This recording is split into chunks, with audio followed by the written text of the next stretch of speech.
예, 신명기 21장 우리 1절로 5절까지 한 목소리로 합독을 해보겠습니다. 내 하나님 여호와께서 내게 주어 차지하게 하신 땅에서 피살된 시체가 들에 엎드러진 것을 발견하고 그 쳐 죽인 자가 누구인지 알지 못하거든 너희의 장로들과 재판장들은 나가서 그 피살된 곳의 사방에 있는 성읍의 원근을 잴 것이요 그 피살된 곳에서 제일 가까운 성읍의 장로들이 그 성읍에서 아직 부리지 아니하고 멍에를 매지 아니한 암송아지를 취하여 그 성읍의 장로들이 물이 항상 흐르고 갈지도 않고 씨를 뿌린 일도 없는 골짜기로 그 송아지를 끌고 가서 그 골짜기에서 그 송아지의 목을 꺾을 것이요 레위 자손 제사장들도 그리로 갈지니 그들은 내 하나님 여호와께서 택하사 자기를 섬기게 하시며 또 여호와의 이름으로 축복하게 하신 자라 모든 소송과 모든 투쟁이 그들의 말대로 판결될 것이니라. 아멘. 예, 5절까지 합독을 했습니다. 예, 오늘 주보를 보시면 19장부터가 율례에 대한 교훈이고 그 가운데 생명에 대한 율례가 19장부터 21장까지 바로 오늘까지가 되겠습니다. 그동안 억울한 생명을 절대로 희생당하지 않도록 보호해 주라 하는 말씀이 있었고요. 19장에서. 그리고 20장은 전쟁 시라도 생명은 보호해야 된다. 뭐 이런 차원에서 이야기를 했습니다. 그리고 오늘은 좀 더 적극적으로 나아가서 비록 범죄자가 있다고 하더라도 그 범죄자의 생명까지도 대속을 해 주어라. 뭐 이런 말씀이 소개되고 있습니다. 물론 지금 방금 읽은 내용 속에서는 범죄자이긴 한데 죄인을 특정할 수 없을 때 그럴 때는 어떻게 해야 되는가? 특정할 수가 없으니까 누구를 죄를 물을 수도 없고 그러면 뭐 없던 일로 하거나 덮어두면 되지 않느냐? 덮어두지 말라는 거예요. 덮어두지 말고 피의자는 밝혀지지 않았지만 어쨌든 피해자는 있잖아요. 그럼 피해자의 그 억울한 그 생명에 대해서는 보호를 해줘야 되고 그것이 원칙인데 그걸 못했기 때문에 거기에 대해서는 그 죄값은 누구에게 따로 물을 수가 없어요. 따로 물을 수가 없으니 그 죄값은 오늘 본문에서는 보니까 송아지에게 물으라 이런 식으로 해요. 어찌 보면 송아지는 좀 억울하죠. 사람들끼리 죄를 지었는데 그 죄값을 아무런 죄가 없는 송아지에게 물어야 되다니. 뭐 억울하다고 느낄 수 있지만 그것이 일종의 대속의 원리에 의해서 되어지는 일입니다. 예. 여호와께서는 당신이 생명의 주인이십니다. 그래서 어떠한 생명도 하찮게 여기지 않으십니다. 심지어는 범죄자의 생명까지도 대속하는 윤례를 통해서 보호하시겠다고 하시는 그런 내용인데요. 특히 무죄한 자의 피를 흘린 죄에 대해서는 절대로 간과하지 않겠다 이런 말씀도 하셨고요. 그리고 또 뭐 그 밖에 이야기가 몇 가지 더 나옵니다. 예를 들면 자 오늘 전체 한번 큰 구도를 볼까요? 1절로부터 9절에서는 무죄자의 피를 흘린 죄는 송아지로 대속하라고 하시고요. 그 다음에 전쟁 시 포로로 잡은 여인들 그 여인들은 원래 그 남자들은 다 제거를 하라고 그랬거든요. 그런데 여인들 같은 경우는 정결케 하면 아내로도 삼을 수 있다, 이런 정도로 얘기를 하고요. 물론 여기에 대해서는 설명이 좀 더 많이 필요합니다. 15절부터 17절에서는 미워하는 아내의 장자라도 장자 기업을 주라, 이런 말씀. 그 다음에 폐역한 아들을 징계를 했는데 그 자녀가 징계마저도 안 받아들여요. 그러면은 그 아이에게는 더 이상 사실은 소망이 없는 경우도 있습니다. 그런 경우 돌로 치라, 이런 말씀이 있어요. 지금 생명을 보호하라고 하면서 또 이렇게 돌로 칠 사람은 또 치라는 얘기죠. 그리고 마지막에는 나무 위에 단 시체는 밤새도록 두지 말라, 이런 내용이 나오는데, 일단은 그 범죄자의 생명까지도 보호하는 것을 원칙으로 지금 이야기를 하면서 동시에 또 이런 이야기도 나오네요. 이런 얘기는 나중에 보면 결국 그리스도에게까지 연결이 되어서 하나의 예언적인 말씀이 되기도 합니다. 그래서 이런 것들이 그냥 우연히 하는 말들이 아니고 단순히 인간사에서 어떤 법을 만들어 주는 것이 아니고 하나님과의 관계를 어떻게 설정할 것인지 그런 각도로 이해를 해야 될 것 같습니다.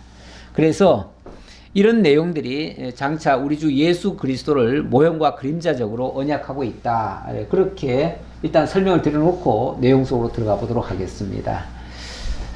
자, 무죄자의 피 흘린 죄는 송아지로 대속하라 그랬는데, 이게 대속하라는 표현을 제가 지금 썼어요.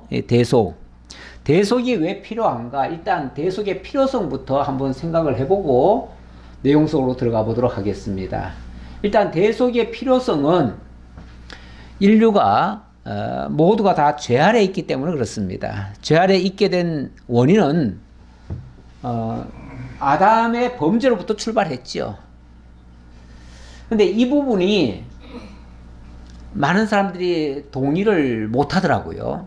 특히 우리 예수 믿는 사람들은 다 동의를 하는데 안 믿는 사람들은 동의를 못 합니다. 아니, 아담이 죄를 지었으면 지었지, 그럼 아담한테나 책임 묻지 왜 우리한테 왜 책임을 묻고, 우리가 태어나서 죄 지은 게 없는데 무슨 우리가 태어나면서부터 그냥 아예 죄 속에서부터 태어났다, 이렇게까지 말을 하느냐, 이렇게 생각하시는 분들이 많아요. 믿지 않는 사람들은 그래서 이 부분을 이해를 못해요. 이해를 못하는데 어쨌든 여기에 대한 설명이 필요할 것 같고요. 그래서 성경이 이야기하는 것을 일단은 우리가 가져와서 이 부분을 좀 설명을 해야 될 것 같은데요.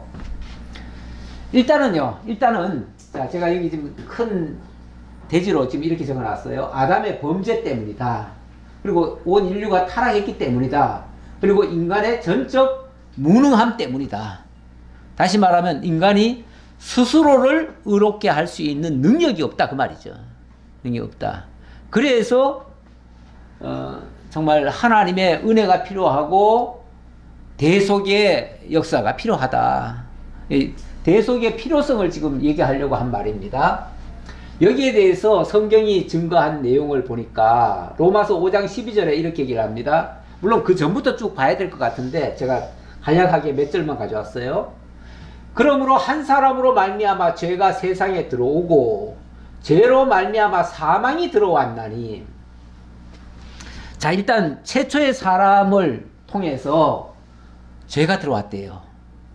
죄가 들어왔는데 이 죄의 결과는 사망이에요. 사망이니까 사람들이 아니, 아담이 죄를 지었고 아담이 죽었으면 죽었지 그게 우리하고 무슨 상관이냐 그러는데, 그 아담이 죽어버렸어요. 근데 사실 죽었다고 말은 하지만은 그 뒤에도 자식을 낳았잖아요. 그 죽은 게 아니잖아요. 그러니까 여기서 죽었다는 말은 영이 죽었다는 얘기예요. 영이 죽었다. 그러니까 이 영이 죽었다는 말을 사람들은 이해를 못해요. 사람들은, 일반인들은 생각할 때에 사람이 살았다 죽었다 하는 것은 요 숨 쉬는 거, 이 입을 통해서, 코를 통해서 숨 쉬는 거 가지고 살았다 죽었다 해요. 그래서 사람이, 어떤 사람은요, 한참 동안 숨을 안 쉬는 사람이 있어요. 놀래가지고 죽었나 살았나 가까이 가서 이렇게 하는데 갑자기 후 하고 숨 쉬는 사람이 있죠. 예. 그런 사람들이 가끔 있어요. 예. 그 무호흡증 뭐 이런 사람들 있잖아요. 예. 이런 사람들 때문에 깜짝깜짝 놀란다고 그래요. 같이 사는 사람이. 예. 그런 경우는 사실 그거는 이 육신의 생명이죠. 사실 육신의 생명인데 육신의 생명밖에 모르기 때문에 그 사람들이 다 살아있다고 생각하는 거죠. 사는 사람들, 그냥 살아 움직이면 다 살았다고 생각하는데, 실제로는 살아 움직여도 하나님과의 관계가 단절된 사람이 있고, 그 관계가 유지되는 사람이 있어요. 이게 이제 영적인 죽음과 삶을 가리키는 그런 하나의 모습입니다. 다시 말하면 우리가 영이 살아있으면 하나님을 알고 하나님과 교통하고 하나님의 인도를 받고 하나님의 자녀가 되어지고 하나님의 나라에 살 수 있는 자격이 얻게 되고, 그래서 다시는 죽지 않을 생명으로 바뀌어지는데, 그러나 그 영이 죽은 상태에서는 그 누구도 하나님을 만날 수도 없고 하나님과의 관계가 단절된 거죠. 그런 사람을 성경은 죽었다고 그래요. 그러니까 어떤 경우는 분명히 살아있는데 살았으나 실상은 죽은 자와 같은 자도 있어요. 살아있는데 죽은 자와 같은 자. 이런 사람은 살았으나 실상은 죽은 거다, 이렇게도 표현하기도 하거든요. 그런 사람이 뭐냐면은 살아 움직이기는 하는데 하나님이 누군지도 모르고 이 세상에 왜 왔는지도 모르고 무엇 때문에 사는지도 모르고 아무것도 모르는 거 그냥 사는 거죠. 그냥 뭐 동물처럼 살다가 그냥 가는 거죠. 그런 사람을 성경은 살았다고 얘기하는 게 아니라 죽었다라고 얘기를 해요. 죽었다라는 얘기고, 그게 또 다른 의미로 보면 그게 죄 아래에 있다는 얘기예요. 그 죽었다고 하는 것은 죄 속에 들어가 버린 거예요. 죄의 싹이 사망이거든요. 그래서 죽었다는 얘기고, 결국은 같은 말이에요. 범죄했다는 말이나, 그래서 타락했다는 말이나, 타락했으니까 당연히 죄 아래 들어가 버렸다는 얘기고, 죄 아래 들어가니까 그 다음부터는 그 스스로 뭘 할 수가 없어요. 한다는 것은 육체적인 본능에 의해서 하는 거는 있는데 그건 생물학적으로 움직이는 거지, 실제 하나님과의 관계는 아무것도 할 수 있는 게 없어요. 그게 전적인 무능이 되는 거예요. 스스로 아무리 노력하고 아무리 힘쓰고 애써도 스스로 자기를 구원을 할 방법이 없어요. 이게 전적인 무능한 상태죠. 그런 상태를 성경은 죽었다라고 지금 표현하고, 그래서 다 죄 아래 있다는 거예요. 그런데 이게 어디서부터 시작됐냐면 한 사람으로 말미암아 죄가 세상에 들어온 것이고, 그 죄로 말미암아 사망까지 들어왔고, 그 사망에 의해서 모든 사람이 죄를 지었으므로, 다시 말하면 전적으로 다 타락해서 죄 아래 들어가 버려서, 그래서 사망이 모든 사람에게 이르는 것이다. 그러니까 다 죽은 상태가 되어버렸다 그 말이죠. 너나 할 것 없이 다 죽은 상태가 되어버렸다. 근데 이 사실을 저 안 믿는 사람들은 도저히 이해할 수 없는 말이래요. 도저히 이해할 수가 없대요. 어떻게 사람이 태어나자마자 그냥 바로 죄인이라고 얘기하고 어떻게 죄 속에서 태어났다고 얘기를 할 수가 있느냐, 그런 어거지가 어디 있느냐라고 얘기를 하는데, 바로 이런 뜻에서 한 말이다. 우리는 이제 이해를 하셔야죠. 그러면서 이러한 죄는 율법이 있기 전에도 세상에 있었는데 율법이 없었을 때는 죄를 죄로 여기지 아니하였느니라. 결국 하나님의 법을 모르는 사람은 이 죄를 죄로 여기지를 않고 죄가 있는지도 조차도 몰라요. 그러니까 왜 그게 죄냐라고 말하는 사람은 하나님을 모르는 사람이고 하나님의 율법을 모르는 사람이에요. 하나님의 기준이 없는 사람이에요. 그래서 그렇게 말하는 거예요. 그런데 어쨌든 그러나 저러나 간에 그러나 아담으로부터 모세까지 아담의 범죄와 같은 죄를 짓지는 않았지만 같은 죄를 짓지 아니한 자들까지도 사망이 왕노릇하였나니 왜냐하면 아담은 오실자의 모형이기 때문에. 예, 여기서 모형이라고 하는 것은 아담은 오실자의 모형이라고 했는데 그것은 장차 오셔서 우리를 구원해 주실 그분에 대한 모형적인 사람이었다, 그 얘기예요. 바로 예수 그리스도를 가리키는 말이에요. 자, 그래서 여기로 좀 넘어가겠습니다. 로마서 5장 18절에서는 자, 이렇게 범죄하고 타락하고 전적으로 무능해진 이 인간에 대해서 하나님이 하시는 방식이 뭐냐, 하나님이 하시는 일이 뭐냐, 요겁니다. 그런즉 한 범죄로 많은 사람이 정죄에 이른 것 같이 한 의로운 행위로 말미암아 많은 사람이 의롭다 하심을 받아 생명에 이르렀느니라. 바로 첫사람 아담에 의해서 모든 사람이 죄 아래 빠지게 됐고 헤어나올 수 없는 사망 가운데 들어갔는데 한 사람의 의롭다 하심을 받아가지고 한 사람의 의로운 행동으로 말미암아 모든 사람이 하나님의 의 가운데로 죄에서 의로 이렇게 바뀌어지고 사망에서 생명으로 바뀌어지도록 하나님이 하셨다, 그 말입니다. 이렇게 한 것은 어떤 개개인의 능력으로가 아니라 개개인의 수고와 헌신에 의해서가 아니라 바로 한 사람이 순종하지 아니함으로 많은 사람이 죄인된 것 같이 한 사람이 순종하심으로 많은 사람이 의인이 되리라. 결국 예수 그리스도의 의로운 행위로 말미암아 우리도 거기서 의로움을 얻게 되었다. 우리도 생명을 얻게 됐다, 그 말이죠. 그래서 우리도 의인이 되리라. 결국은 우리의 수고와 우리의 노력으로 인해서 구원에 이르는 것이 아니고 예수 그리스도의 순종, 예수 그리스도의 의로운 한 행위로 말미암아 우리도 의롭게 되어졌다. 우리는 이제 그렇게 하신 그 예수를 나의 믿음의 주요 온전하게 하시는 이로 받아들이는 거죠. 그를 영접하는 거죠. 그래서 영접하는 자, 곧 그 이름을 믿는 자들에게는 하나님의 자녀가 되는 그 권세를 얻게 되어졌고 그것이 우리의 죄값을 대속하시는 그분의 일이다. 이게 대속사역이다, 그 말이죠. 이게 대속사역이다. 대속사역인데 그런데 이제 구약에서는 신명기에서는 어떤 죄가 있는데 이건 도무지 풀 수가 없는 상황이에요. 풀 수가 없는 상황인데 한 송아지가 대속의 제물로 죽어짐으로 말미암아 그 죄 문제가 해결되도록 한다, 그 말이에요.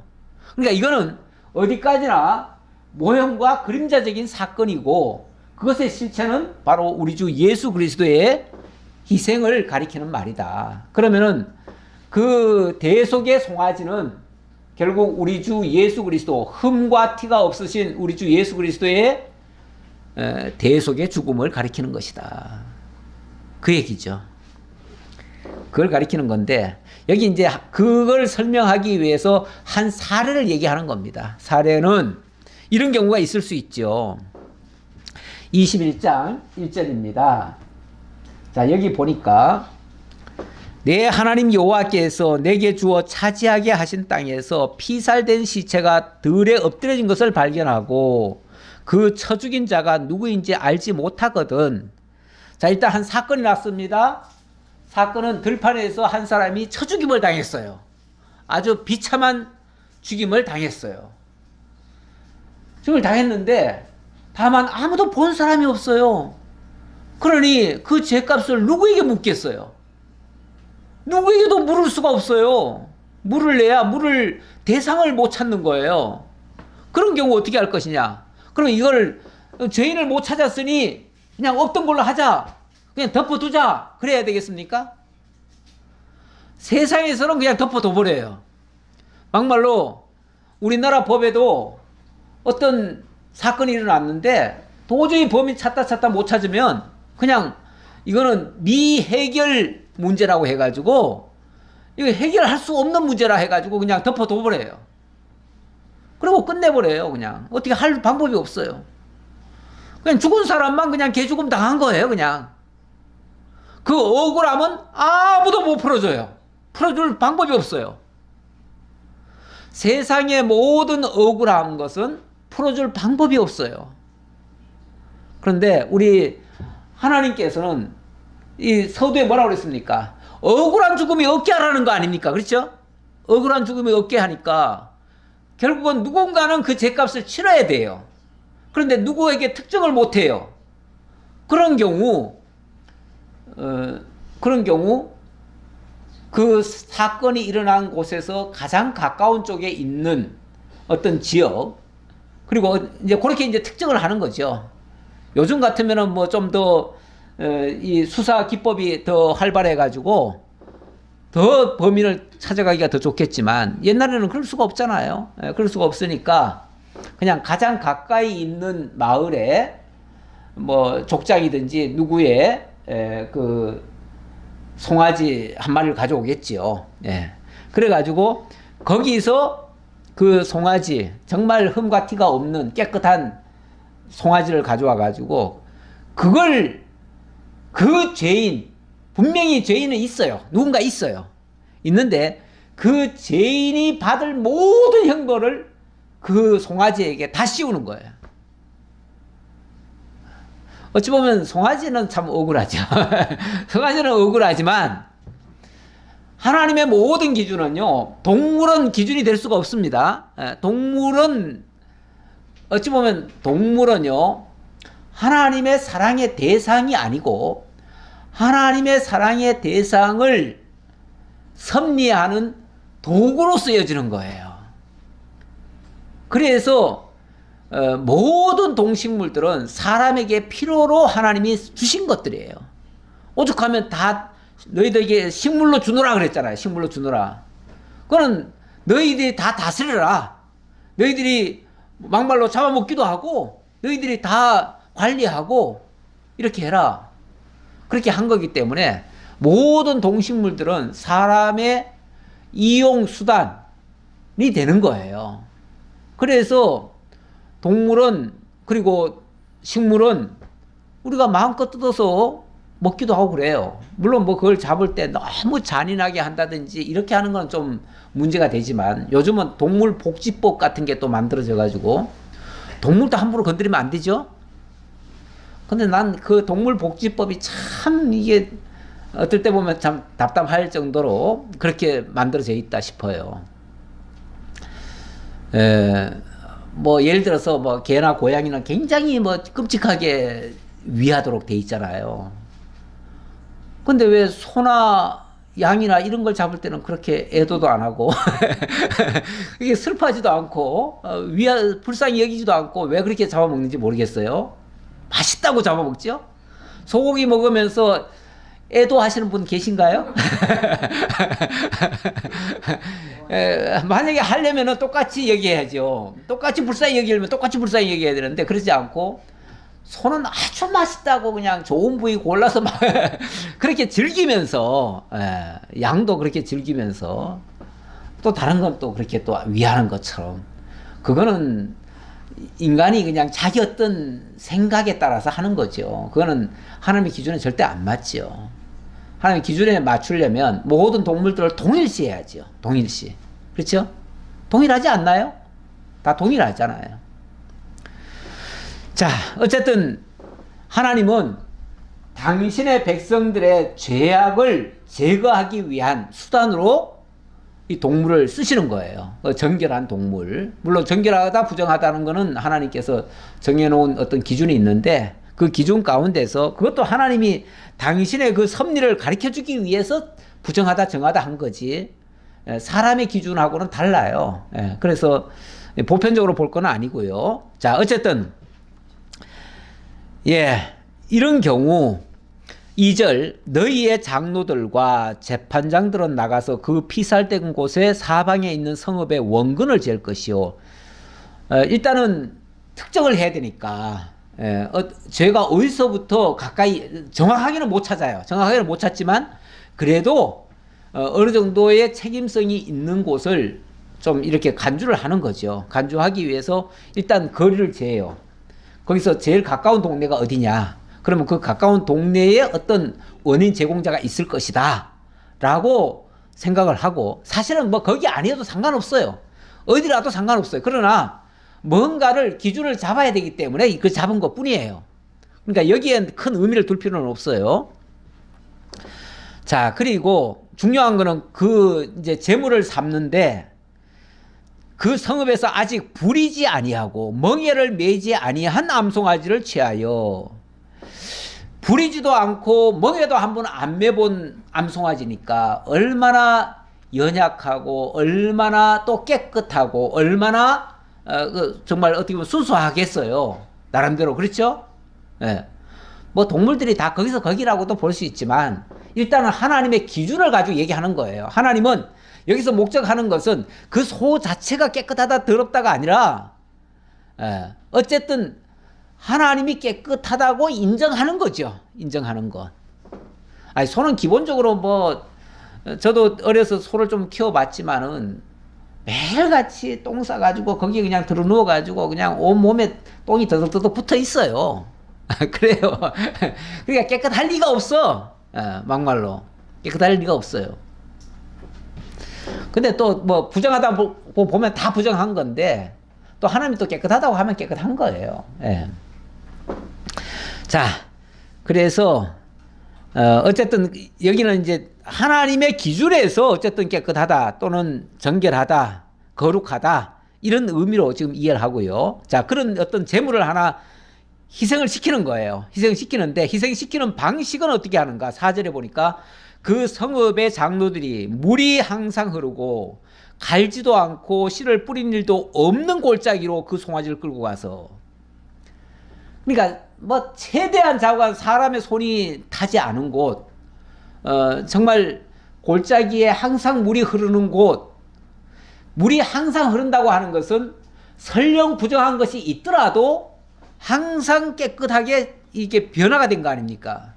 원래 물이라고 하는 것에도 보면은 항상 더러운 게 끼일 수 있지요. 끼일 수 있는데 솟구치는 물 같으면 그거는 어쨌든 그 안에 뭐 더러운 짐승이 한번 와서 더럽혀 놨다 할지라도 또 솟구치니까 깨끗하다고 인정을 하는 거예요. 부정하다고 하지 않아요. 그런 거는 깨끗하다고 해요. 마찬가지로 항상 흐르는 물도 어쨌든 깨끗하다고 하나님이 기준을 잡아놓은 거예요. 그런 곳에 가서 그 송아지의 목을 꺾을 것이요. 자관 희생시킬 때는요. 희생시킬 때는 우리는 예를 들면 이제 비교하느라고 제가 동물복지법 가지고 비교를 하는데, 동물복지법에 의하면은요. 동물을 잡더라도 최대한 고통을 안 줘야 된다. 고통을 안 주려면 가장 편안한 상태에서 자관 이렇게 해야 된다. 뭐 이렇게 뭐 어떤 기준이 있어요. 난 정확하게는 모르겠으나 어쨌든 동물에게도 고통을 안 줘야 된다. 라고 하는 것이 대원칙입니다. 근데 여기서는 보니까요. 일단 그 송아지의 목을 꺾을 것이요. 물론 뭐 목을 꺾으면 제일 고통이 없을는지는 모르겠으나 그거는 내가 정확히 모르겠습니다. 그러나 내가 봐서는 가장 잔인한 방법이 아닌가 싶어요. 그렇죠? 잔인한 방법 같아요. 근데 우리 하나님께 드려지는 그 제사의 희생 제물들은요, 한결같이 사실은 잔인한 방법으로 희생을 시키라고 합니다. 아니, 동물을 잡는데 기왕이면은 정말 고요하고 평온한 가운데서 고이 잠들게 이렇게 잡으면 얼마나 좋겠어요, 동물들한테도. 그런데 우리 하나님은 당신이 제물로 쓰시는 거를 아주 뭐 가장 할 수 있는 최고의 잔인한 방법, 예를 들면 뭐 각을 뜨고 목을 꺾고 뭐 다리를 부러뜨리고 뭐 예를 들면 막 이런 식이에요. 뭐 자관 되게 여러 가지 방식이 나와요. 다 일일이 다 못 얘기하겠으나 잔인한 방법이 동원돼요. 그 제사에는 잔인함이 들어가요. 그거는 희생을 극대화시키는 거예요. 희생을 극대화시킨다고 하는 것은 많은 죄값을 담당한다는 뜻이기도 해요. 죄악이 너무너무 극악무도하기 때문에 그 극악무도한 죄악을 보속을 하려면 희생도 거기에 보속을 해야 되니까 그 값을 상당하게 치러야 돼요. 그 값을 치르려면은 그 값에 상응하는 잔인무도한 방식이 희생에 들어가야 돼요. 이해되시나요? 그래서 재물을 아주 어찌 보면 극단적으로 아주 잔인하게 희생을 시켜요. 이런 희생, 세상적인 방식에서는 이해할 수 없는 방식이에요. 세상은 오히려 그 반대로 해야 돼. 동물을 잡되 아주 평온하게, 아주 고통도 느끼지 않게, 아주 자관 행복하게 죽도록, 심지어는 행복하게 죽도록. 그래서 음악도 틀어주고 예를 들면 최대한 마음의 평온을 찾게 하고 뭐 이렇게 하면서 죽이라고까지 해요. 점점 가면 갈수록 아마 동물복지법이 점점 더 확대될 거예요. 그러면은 동물에 대해서 최대한 예우를 갖춰줘요. 존중을 해줘요. 근데 이거는 성경적인 원리하고는 안 맞아요. 성경적인 원리하고는 안 맞아요. 물론 그렇다고 해가지고 우리가 동물 잡아먹는다. 이게 지금 재물입니다. 재물인데 재물은 그 재물의 의미가 담겨져 있기 때문에 지금 이렇게 하라는 거예요. 그런데 우리가 잡아먹는 고기에 이렇게 잔인하게 일부러 죽일 필요는 없죠. 그렇죠? 우리가 동물을 잡아먹을 때 일부러 잔인하게 할 이유는 없어요. 우리가 보통 이제 동물 잡아먹을 때는 성경에서 가리키는 바는 일단 잡되 잡아서 피를 싹 빼라고 그러죠. 그렇게 해서 어찌 보면 그 안에 있는 모든 독소 같은 거를 쫙 뺀 다음에 그 다음에 뭐 깨끗이 씻고 뭐 어떻게 하고 뭐 이렇게 해서 먹어라 뭐 이런 정도는 있어요. 그거는 위생적인 관념에서 이해할 부분이고요. 지금 여기서 말하는 거는 희생 제물로서의 그 죽이는 이야기입니다. 그래서 좀 다르다 그렇게 보시고요. 자, 이제 더 보겠습니다. 5절. 레위 자손 제사장들도 그리로 갈지니라. 레위 자손 제사장들이 그리로 가서 이 일에 참여하라 그 말이죠. 그들은 내 하나님 여호와께서 택하사 자기를 섬기게 하시며 또 여호와의 이름으로 축복하게 하신 자라. 그들이 이 모든 일을 집행해야 된다 그 얘기예요. 그러니까 이거는 일종의 제물이기 때문에 제물은 제사장이 담당하는 겁니다. 그래서 레위인들이 해야 된다. 축복하게 하신 자라. 모든 소송과 모든 투쟁이 그들의 말대로 판결될 것이니라. 원래 이제 소송에는 이제 고소와 고발이 있는데 원래 고소라고 하는 거는 피해 당사자가 상대방을 신고할 때 그걸 고소라고 그러고, 피해 당사자가 누군지도 모르고 피해 당사자는 이미 뭐 죽었기 때문에 어떻게 할 방법이 없고 그 관련자도 누군지도 모르기 때문에 할 수가 없어요. 그런 경우는 이제 제3자가 또 그 사람을 합니다. 그걸 갖다가 고발이라고 그래요. 그러니까 고소와 고발이 그런 차이가 있다고 그래요. 근데 물론 여기는 소송이라고 되어 있는데 소송에는 고소와 고발이 다 포함되는 얘기고 모든 투쟁이 그들의 말대로 판결될 것이니라. 투쟁이라고 하는 거는 여기서 말하는 투쟁이라고 하는 건 모든 얽히고 설킨 문제들 그런 것들을 해소할 때도 바로 이런 원칙에 의해서 판결하라 그 얘기죠. 그러니까 모든 기준은 거기에 근거한다 이렇게 보시면 되겠습니다. 그 피살된 곳에서 제일 가까운 성읍의 모든 장로들은 그 골짜기에서 목을 꺾은 암송아지 위에 손을 씻으며, 자, 사실은 뭐 거기 장로들이 무슨 책임이 있겠습니까? 하지만 어쨌든 지금은 피의자는 지금 특정을 할 수가 없어요. 누가 피의자인지 몰라요. 모르니까 어쨌든 그 장로들은 어쨌든 그 지역 주민들의 대표입니다. 대표니까 대표가 책임을 지는 거예요. 그러면 대표가 그 피의자라고 생각을 하고 대표가 그 죄값을 보속을 해야 되는데, 희생 제물을 통해서 보속을 해야 되는데, 보속을 하려면 제물 위에다가, 제물의 머리에다가 손을 얹는 겁니다. 그래서 내가 담당해야 될 이 죄값을 이 송아지에게 넘깁니다 라는 뜻으로 안수를 하는 거예요. 자, 그래서 암송아지 위에 손을 씻으며 말하기를 우리의 손이 이 피를 흘리지 아니하였고 우리의 눈이 이것을 보지도 못하였나이다. 어떤 면에서 자기네들이 한 것은 사실은 아니에요. 아니지만 어쨌든 지금 대표성으로서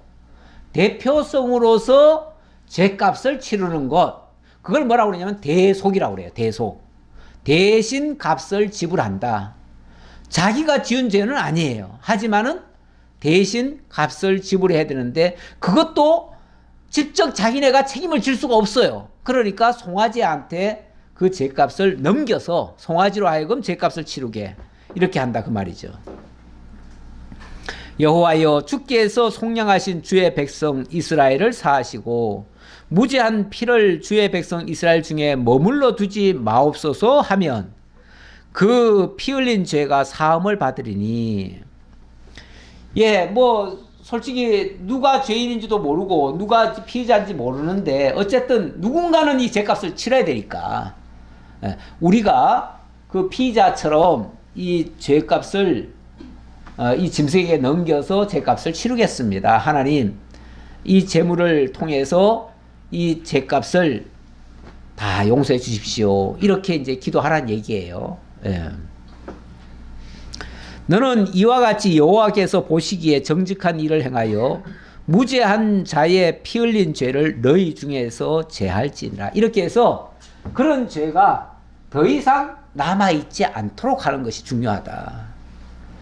자관 언약 자손들 속에 피 흘린 죄가 계속 남아있으면 안 되잖아요. 그렇죠? 그래서 그 죄값을 제거하려고 한 건데 이게 바로 대속의 희생을 통한 거룩하고 의롭게 하는 방법입니다. 방법인데 이 일을 하기 위해서 우리 주님이 이 땅에 오셨습니다. 그래서 예수님이 이 땅에 오신 것은 무슨 위대한 인물로서 많은 사람들에게 존경을 받고 대접을 받고 그래서 위대한 수확을 받기 위해서 온 것이 아니고 내가 바로 이 대속의 제물로 왔다. 이 얘기를 예수님 자신이 선을 하셨어요. 마태복음 20장 28절에 보니까 인자가 온 것은 섬김을 받으려 함이 아니라 도리어 섬기려 하고 자기 목숨을 많은 사람의 대속물로 주려고 왔다. 바로 그 대속의 희생 여기는 송아지죠. 희생 송아지는 바로 내가 치르려고 온 거다. 내가 그 송아지로 그 양으로 그 희생 제물로 내가 왔다. 이렇게 얘기를 합니다. 그리고 이거는 이제 예수님 자신이 그렇게 했다고 선언하신 말씀이고 베드로서의 말씀은 그 대속의 은혜가 오늘 우리에게 입혀져서 우리가 바로 그 은혜로 새 사람이 되었다. 우리가 거듭났다. 이렇게 증거하는 내용이 되겠습니다. 1장 18절입니다. 너희가 알거니와 너희 조상이 물려준 헛된 행실에서 대속함을 받은 것은, 자, 아까 우리 온 인류가 우리 조상 아담의 그 죄값 속에서 우리가 태어났고 그 죄값을 그대로 가지고 있었던 셈인데 그거는 그 영이 죽은 상태에 있었는데 그 말이죠. 제가 아까 설명한 걸로 말하면 그렇다는 얘기죠. 그랬는데 거기서 우리가 대속함을 받아서 이제 하나님 앞에서 의롭다 칭함을 받게 됐어요. 그렇게 된 것은 우리가 드린 어떤 은이나 금같이 없어질 것으로 된 것이 아니요. 우리가 뭘 하나님 앞에 바쳐가지고 된 게 아니고 오직 흠없고 점없는 어린 양 같은 그리스도의 보배로운 피로 된 것이니라. 결국 우리 주 예수 그리스도의 보배로운 피, 그 희생의 제물로 되어진 것이다. 그분은 이렇게 하기로 창세전부터 미리 알리신 바 되시니라. 그렇게 언약되어지신 분이나 그 말이죠. 말세에 너희를 위하여 나타내신 바 되었으니, 이렇게 하나님께서 만세 전부터 예수 그리스도를 그렇게 희생하시려고 계획을 세우셨고 때가 되어서 우리를 위하여 이 땅에 오셨고 그 일을 이루셨다. 자, 그렇게 증거를 해 주었습니다. 자, 그 다음 10절로 14절의 말씀. 예, 여기서는 이번엔 얘기가 조금 달라지는 얘기 같기는 한데 큰 틀에서는 연장선으로 보시면 되겠습니다. 여기서는 일단은 전쟁 시에 전쟁을 하다 보면 뭐 남자들은 적군이니까 싸움의 대상 아닙니까? 그러니까 적군은 무조건 다 죽여야 되잖아요. 그들은 진멸의 대상이잖아요. 그러니까 어쩔 수 없이 싸움을 하니까 적은 다 죽여야 됩니다. 그래서 남자들을 다 죽입니다. 하나님이 죽이게 하시면 붙여주시면 다 죽여요. 죽이는데 죄 없는 여자들 그 나라를 점령하든지 어느 성을 점령했다고 해가지고 거기에 있는 어린아이들과 여자들까지 다 죽일 수는 없잖아요. 죽이면 안 되죠. 그런 경우 그 여인을 결국은 이제 뭐라고 할까요? 전쟁 포로로 잡는 거죠. 다 잡습니다. 잡는데 그 중에서 경우에 따라서는 그 여자들을 또 아내로 삼을 수도 있다. 근데 여기는 이제 예외가 있어요. 뭐 아무나 다 막 치어도 된다는 얘기는 아니고 정결케 해서 그렇게 해야 된다. 이것도 일종의 그 보호라고 하는 측면에서 이해해야 될 것 같습니다. 일단 대적의 여자들이라고 하면 사실은 그들도 다 죄인이라고도 볼 수 있어요. 죄인이라고도 볼 수 있는데 죄인들 또는 대적이지만 그들이 보속을 받으면 그들을 정상적으로 다 인정이 된다. 이제 그런 차원으로 이해할 수 있죠. 여기도 물론 대속이라고 하는 차원이 중요한 내용이 되겠습니다. 자, 일단 사례를 볼까요? 네가 나가서 적군과 싸울 때 내 하나님 여호와께서 그들을 내 손에 넘기심으로 네가 그들을 사로잡은 후에 네가 만일 그 포로 중에 아리따운 여자를 보고 그에게 연연하여 아내를 삼고자 하거든 그를 내 집으로 데려갈 것이요 그는 그 머리를 밀고 손톱을 베고 머리를 밀고 손톱을 벤다고 하는 것은 기존에 있던 것을 다 새롭게 한다는 의미죠. 뭐든지 새로 나는 것은 정결하게 된다라고 아까 우물에서 제가 그 원리를 얘기했잖아요. 우물이 정결한 이유는 거기서 새로운 것이 나니까 그래서 정결해질 수 있다. 그런데 아예 그냥 머리고 뭐고 기존에 나와 있던 것을 다 밀어버려요. 싹 밀어버리고 손톱도 싹 깎아버려요. 그리고 나서는 이제 더러운 것은 다 옛 것은 다 지나갔다. 이렇게 이제 하나님이 인정하시는 거죠. 솔직히 뭐 그런다고 솔직히 뭐가 달라지나요? 근본적으로 달라질 건 없어요. 우리 생물학적으로 말하면은 바뀔 게 없어요, 사실은. 그러나 지금 여기서 말하는 것은 어떤 대속이라고 하는 차원에서 지금 이야기를 하는 것이고 하나님이 새롭게 하면 뭐든지 거룩해 질 수 있다. 이런 차원으로 이해할 수 있겠습니다. 그 대표적인 사례가 하나님이 그 베드로에게 어느 날 환상 중에 하늘에서 보따리가 내려오잖아요. 그 보따리를 열어보니까 막 더러운 것이 잔뜩 있어요. 부정한 것이 잔뜩 있어요. 그걸 보니까 막 기겁을 하듯이 어우 이런 거를 왜 보여주십니까? 그랬더니 하나님 뭐라고 하냐면 잡아 먹으라고 그래요. 아니 이걸 어떻게 먹어요? 우리는 이런 걸 보기도 싫고 이런 걸 가까이 가기도 싫은데요. 우리는 어려서부터 이런 것들을 아예 그냥 접근도 안 했는데요. 그러니까 내가 거룩하게 한 것을 네가 부정하다 하지 말라. 하나님이 거룩하게 하셨다는 거예요. 하나님이 새롭게 만들었다는 거예요. 새로 만들었으면 뭐 할 수 있다는 거죠? 취할 수 있다는 거예요. 그들을 맞이할 수 있고 그들도 이제 하나님의 언약 백성으로 들어왔다는 얘기예요. 그러니까 그들에게 세례도 주고 그들을 구원하라는 얘기예요. 하나님이 새롭게 했다는 걸 가리키기 위해서 그렇게 하려면 절차상 머리를 밀고 손톱을 베고 의복을 벗겨버리고 쉽게 말하면은 머리부터 발끝까지 그냥 다 벗겨버리는 거예요. 그냥 싹 벗겨버리고 새로 나는 것으로 이제 깨끗하게 했다라고 생각하는 거죠. 그렇게 되면 이제 새롭게 된다는 거죠. 이게 이제 언약 백성에 대해서는 그런 행위가 뭐냐면 일종의 할례거든요. 할례도 몸을 베는 일이잖아요. 그것도 일종의 그런 의미예요. 의미적으로 봐서 똑같다고 봐요. 자, 그렇게 하고 좀 더 볼까요? 또 포로의 의복을 벗고 내 집에 살며 그 부모를 위하여 한 달 동안 애곡한 후에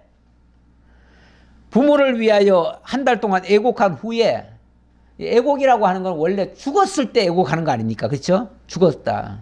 그러니까 어찌 보면 그 사람은 과거와의 단절이에요. 과거를 다 끊는 거예요.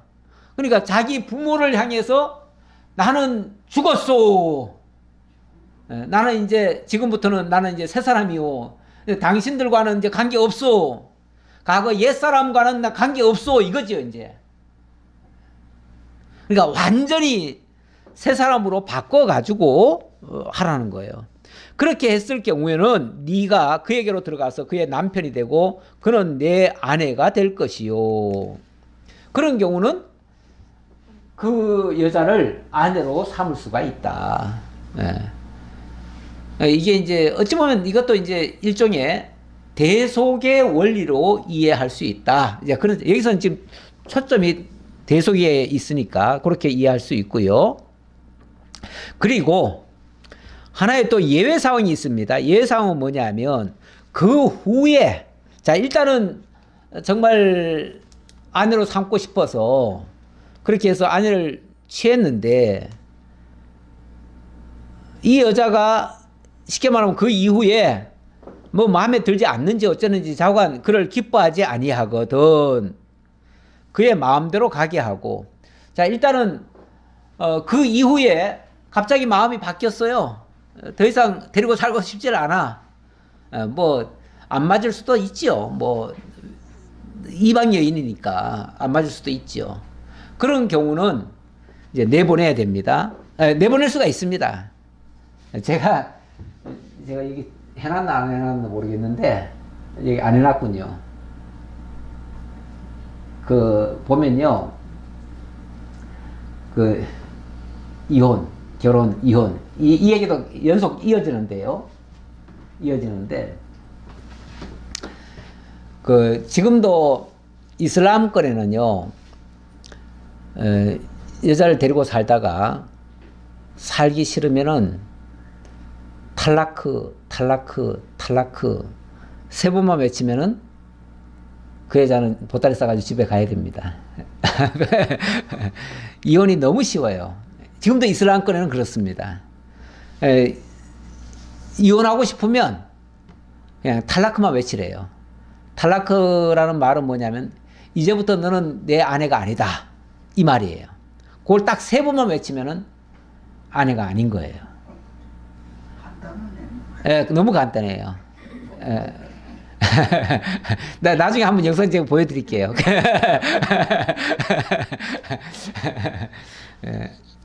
제가 적어 놓은 줄 알고 제가 하려고 그러는데 이거는요 여자들은 절대 할 수 없어요.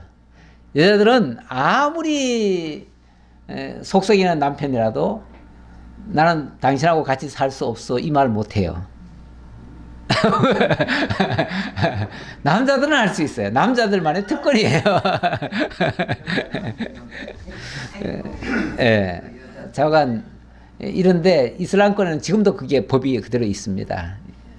근데 얼마 전에 인도에서는 그거는 옳지 않다 해가지고 헌법재판소에서 그건 헌법 불합치 결정이 나가지고 이제부터는 그렇게 하면 안 된다라고 했다는데 여전히 그냥 민가에서는 그렇게 하고 있대요. 그러니까 뭐 참 우리나라에서 태어나신 분들이 이 여자분들은 우리나라에 태어난 게 얼마나 행복한지 예. 근데 우리 성경에서도 이런 얘기가 있어요. 없는 게 아니고 그 사람들이 그 말을 하는 거는요 성경에 있다는 거예요. 살고 싶지 않거든 그냥 내보내래요. 내보낼 때 성경에서는 뭐라고 되어 있냐면 이혼 증서를 써서 줄 것이요. 그러면 나가라는 거예요. 근데 요즘은 쉽게 하느라고 문자로 보낸대. 문자로.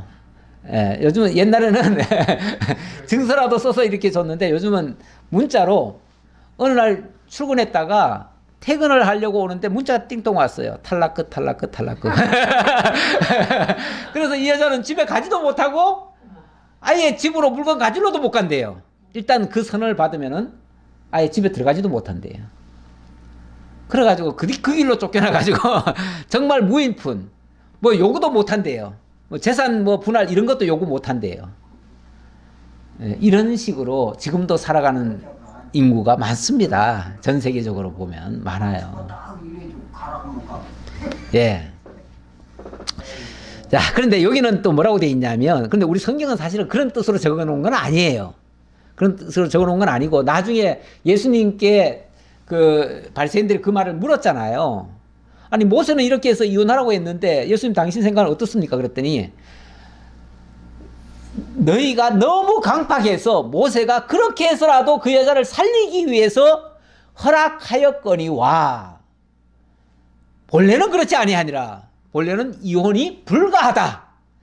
하나님이 짝지어 주신 것을 하나님은 영이 유효하실지라도, 그러면서 이 말을 하죠. 말라기에 이스라엘의 하나님 여호와가 이르노니 나는 이혼하는 것과 옷으로 학대를 가리는 자를 미워하노라. 그러면서 하나님은 영이 유효하실지라도 오직 한 여자만 짓지 않았느냐. 그것은 두 여자를 취하지도 말고, 그리고 함부로 그 여자를 버리지도 말고, 아예 이혼 자체가 불가능하다. 왜냐하면 하나님이 짝지어 주신 것을 사람이 나누지 못할지니라. 하나님은 이렇게 얘기했다는 거예요. 원뜻이, 그게 하나님의 원뜻이에요. 그런데 이 인간들이 미우면은, 이혼을 아예 못하게 해놓으면은 죽여버려요. 같이 살고 싶지 않은데 이혼도 못하니까 죽여버려요. 그러니까 죽이지 못하게 하려고, 네가 정 데리고 살기 싫거든, 합법적으로 이혼 증서를 줘라. 그래가지고 이혼 증서를 받은 여자는 다른데 재가를 할 수 있도록 법적으로 보장을 받도록 하라, 그 말이죠. 그래가지고 그 여자는 자유인이 돼가지고 어디든지 시집을 갈 수 있도록, 그건 살리기 위한 방법이지, 그러니까 살리기 위한 어쩔 수 없는 방법이지, 그게 이혼을 장려하는 말이 아니었다 라고 예수님이 설명을 해준 거예요. 예. 여기도 뭐 똑같은 얘기인데, 사람이 아내를 맞이하여 데려온 후에 그에게 수치되는 일이 있음을 발견하고 그를 기뻐하지 아니하면 이혼 증서를 써서 그의 손에 주고 그를 자기 집에서 내보낼 것이요, 그 여자는 그의 집에서 나가서 다른 사람의 아내가 되려니와, 이 말이 있잖아요. 그러니까 그 여자는 다른 사람의 아내가 될 수 있도록 합법적으로 이혼한 사람임을 인정하는 그 증서가 되는 거예요. 그건 허물이 아니에요. 허물이 아니에요. 그래서 이거는 합법적인 얘기고, 자, 여기서는 또 뭐라고 돼 있냐면, 만약에 네가 기뻐하지 아니하거든 그를 마음대로 가게 하고, 마음대로 가게 하래요. 그러니까 시집도 갈 수 있도록 해주고, 또 이미 그 사람은 이미 자유인이 돼버린 거예요. 자유인을 만들어주라는 거예요. 그리고 결코 돈을 받고 팔지 말지라. 다시 말하면 네 종처럼 생각하지 말아라, 그 말이죠. 그는 이미 네가 자유인인 것처럼 너의 아내 된 자도 이미 자유인이야, 그 말이에요. 자유인이 된 자를 어떤 경우에도 구속시키면 안 돼, 그 말이에요. 그리고 네가 그를 욕보였은즉 종으로 여기지 말지니라. 종으로 여기지 말라는 말은 자유인으로 여기라, 그 말이죠. 그래서 그 여자가 자유롭게 결혼할 수 있도록 해줘야 된다, 그런 식으로 이야기를 한 거예요. 그러니까 예, 우리 성경상으로 보면 절대로 이런 것들을 사람이 악용을 하기는 하는데 그 악용은 하지 못하게 하고, 어쨌든 이 생명에 대한 매우 중요성을 이런 경우까지, 대적의 심지어 대적의 여인까지도 하나님이 보호하시는 이런 섭리로 하셨다는 것을 설명하고 있습니다. 오늘 진도는 더 못 나가겠네요. 예, 여기까지 살펴보겠습니다. 기도하겠습니다.